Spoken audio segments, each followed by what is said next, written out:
It's the Kyle Hyman Show on Redeemer Radio.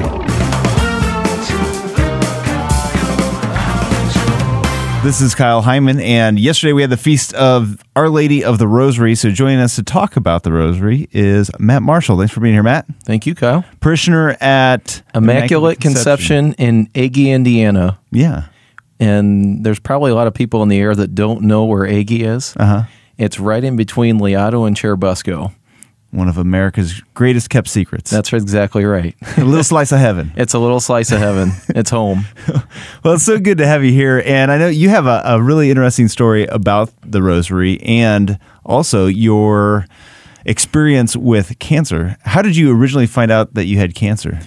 It was in 2011, and I've always been in good health my whole life, and I started noticing some strange things, strange bruises, little red dots on my skin, and the other one that really triggered it was a bloody nose, and it wouldn't quite go away. You know, of course, you're in your mind thinking to yourself, you know, should I get it checked out, or am I okay, or am I just overreacting to things? And of course, I go to WebMD, which, you know, is probably either your best friend or your worst enemy. And thankfully, in this case, it actually was helpful because it said I could have a litany of anything from vitamin C deficiency to leukemia. And of course, when you see the words leukemia, you think to yourself, there's no way I have this. I hope it's just the vitamin C deficiency. That's exactly right, yeah. Especially because, you know, I wasn't feeling bad or anything like that, but I realized I need to do something about this. And so I called my doctor, and when he looked at me, he said, you know, you look like your platelet count's low, but he said, you know, out of about 10 cases a year, 1 or 2 is leukemia. He said, we'll do a blood test. He says, I'll call you at the end of the day just so you're not worrying about it all night. And I said, okay. And so at that point, you know, it was mid-afternoon, and I went back to work, and I could barely concentrate, and I just thought, I'm pretty useless at work today. So I ended up leaving about 3 o'clock that day, and I went down to the cathedral, and I just prayed. I didn't know what else to do at that point. I got a phone call. It was my doctor. Yeah. And usually your doctor is not the one that usually answers the phone, but he told me what was happening and what had happened, and he said, we're waiting for you at the hospital. Just promise me you won't get into a wreck. And I was pretty upset, and of course, and I told him I wouldn't. And so that's when I found out. It was May 5th of 2011. Huh. I started my morning out like any other day and finished in the hospital. Yeah, so you went directly to the hospital then and started some treatment? Right away, they knew that it was likely leukemia, but they had to go through some, you know, diagnosis officially of what it was because there's so many different types of leukemia. And eventually, they realized that I had acute myeloid leukemia, an AML for those on the air that may know the different terms, and I had type 7. I realized there wasn't much known about it, and it was one of the rarest types that you could have. And when I read that in that little pamphlet they give you, you could just feel the blood draining out of your face. You know, you were just, you know, you knew you were in for a ride. I sat in the chapel, and the only thing I knew what to do was pray my rosary. It was the first thing that came to my mind. I didn't know what else to do. And it's probably the hardest I've ever prayed the rosary in my life. Yeah. You know, I had my mask on, my gown, because my immune system was pretty much nothing. And about halfway through the rosary, my dad came in and he sat down. He prayed it with me. And I still remember that moment, clear as a bell. And after we were finished, he looked at me and said, we're going to keep doing this.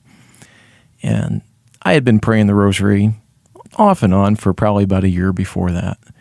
And after that happened, we kept praying it every day. We would pray it as a family in my hospital room. I was in the hospital the first go around for 30 days almost. It was 28, I believe. And that was when I had my treatment and my chemo. When you do your chemo, it's a whole week's worth of chemo 24/7. And so you kind of prepare yourself mentally for that experience. And then at that point, they had already known that I needed a bone marrow transplant. I had told a lot of people, especially my Catholic friends, if you could pray the rosary and ask for St. John Paul II's intercessions before he was canonized. It's actually about 5 days after he was beatified. Okay. And I always felt a special connection to him. He was somebody who always inspired me in my faith. And so, we were asking for John Paul's intercession a lot and praying the rosary every day. My old boss at work, he came in at one point and was praying with us. Some of my good friends that I had dinner on Monday nights with. And so it was an experience that brought us close together and brought us a lot of grace during a time of trial. Mm-hmm. Thankfully, the first round of chemo got the initial bout of leukemia away, which, thanks be to God, is a miracle in itself, because apparently it's really hard to do for that particular type. And I thought to myself, you know, you hear about stories about Lourdes and other places where, you know, miracles have happened for people. And of course, if it wasn't in the cards for a physical miracle to happen, you know, I was accepting of that. But you just thought, you know, how cool would it be no matter what the outcome was? It would really, really need to go to Lourdes, you know, have the holy water there and, you know, just be at least spiritually healed. Of course, I've been anointed already by Bishop Darcy, who is a dear friend, and my other good friend, Father Tim. And it was just kind of a passing thought. And I was like, no, you know, I'm too sick. Doubt that's going to happen. And 2 days later, my mom and my dad and I, it was about 7:30 at night, and it was after dinner, and we were all sitting there together praying the rosary. And 30 seconds, literally, no exaggeration, 30 seconds after we finished praying the rosary, the doorbell rings. It's my neighbor, Teresa, down the road, had a plate of cookies, which she always used to make when we'd bale hay when I was growing up, that we always liked. And she had something else in her hand, and she said, hey, I brought you these cookies, you know, I know you like them. And she said, I also wanted to bring you this. And it was a glass bottle in the shape of our Blessed Mother. And she said, my uncle and aunt had gone to Lourdes years ago and brought this back from the well at Lourdes. And she had a son, Teresa did, that got in a bad farming accident. They didn't think he was going to make it, and he was in the hospital a long time. And she said, you know, we used to bless Luke every night with this. And today Luke's fine. He's married, has a couple of kids, and you'd never guess he had that happen. I cried. It was one of the most beautiful gifts I had during that point, and I had a lot of great gifts and a lot of wonderful people see me. I couldn't believe it. I looked at my parents, and I thought, that was no coincidence. That just, the fact we were praying the rosary, I had been thinking about it 2 days before, you know, in your heart, you know, you're looking for signs from God that he's there with you. And you know he's there, but it's always nice to know that you have those feelings of those kind of things happening. And so it was a wonderful moment. We all felt great. And a couple weeks later, I'm doing my maintenance round of chemo, and it was interesting. I brought this holy water with me, and, you know, I'm using it every day. And when I go in there, I run into these two people that I knew. They were a friend of a friend. They were telling me why they were there, and they were in the oncology floor, the same one as mine. And their brother-in-law, who was just a couple years younger than me, he was a St. Vincent's parishioner.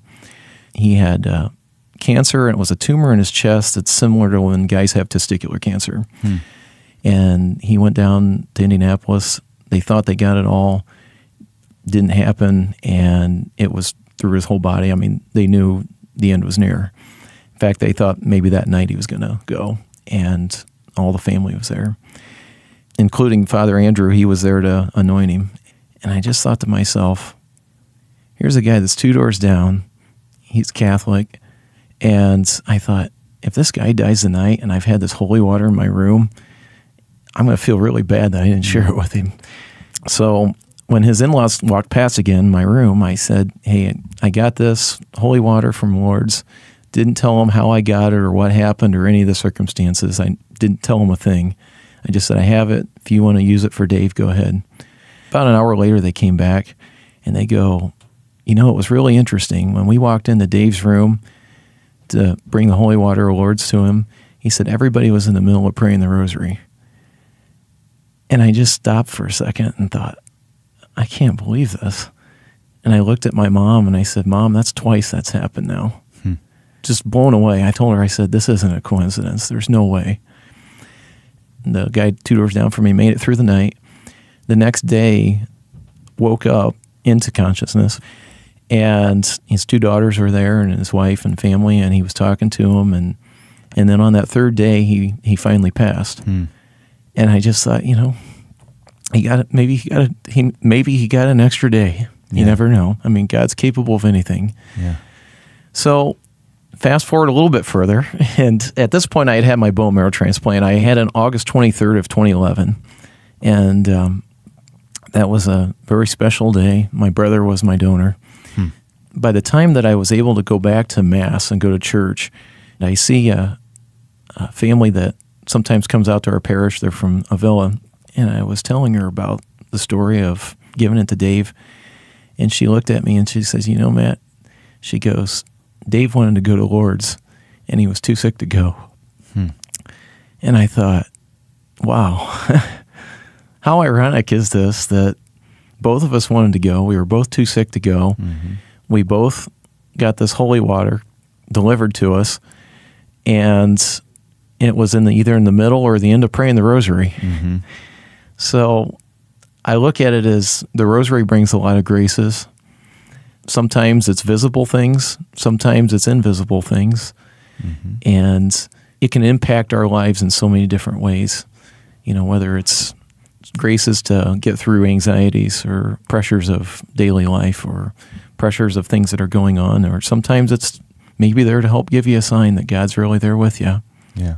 And so I appreciate you letting me share this, Kyle. It's just been on my mind and my heart, and I find that the rosary is, even when you don't realize it's doing it for you, it brings you a lot of peace and helps you to kind of remember the Lord's life and how you can revolve your life around that and reflect upon it. Yeah. Well, you have an amazing story, and I really appreciate you sharing with us, and just the encouragement for those that might not be praying the rosary. Maybe this is the encouragement that they need to pick it up. And for those that are praying the rosary, maybe don't feel any effects of it, know that prayer is powerful, and that something might be happening behind the scenes that you don't even know, or maybe you're not even paying attention, and things are happening. Well, it's true, because there are times, and I'm sure for those that are listening, there are probably moments where you're praying the rosary and you just feel like you're kind of going through the motions, or you're just repetition. It really does make an impact for you. I remember the first time I started praying the rosary. It was interesting because I was at the Adoration Chapel at St. Jude's, and they have these little rosary booklets. And I remember flipping through it when I was sitting in front of the Blessed Sacrament one day, and I believe that one of those booklets had talked a little bit about the Battle of Lepanto and Our Lady of the Rosary. And it was just very interesting to see what the power of the rosary could do. And then I remember the very back said, "Pray the rosary every day." And it just kind of stuck with me. And, it was one of those moments that, like anybody else, you have your stresses of daily life and other things going through your mind. And I thought, I'll just start it.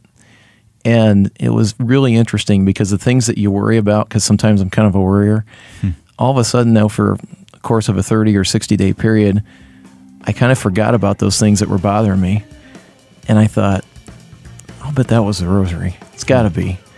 And so just even to those little things like that, eventually those worries, those anxieties, those kinds of things that are on your mind really start to kind of melt away, and you really draw a closer bond to God. I mean, I'm almost positive, Kyle, that's when I thought being sick, that was the first thing that came to my mind.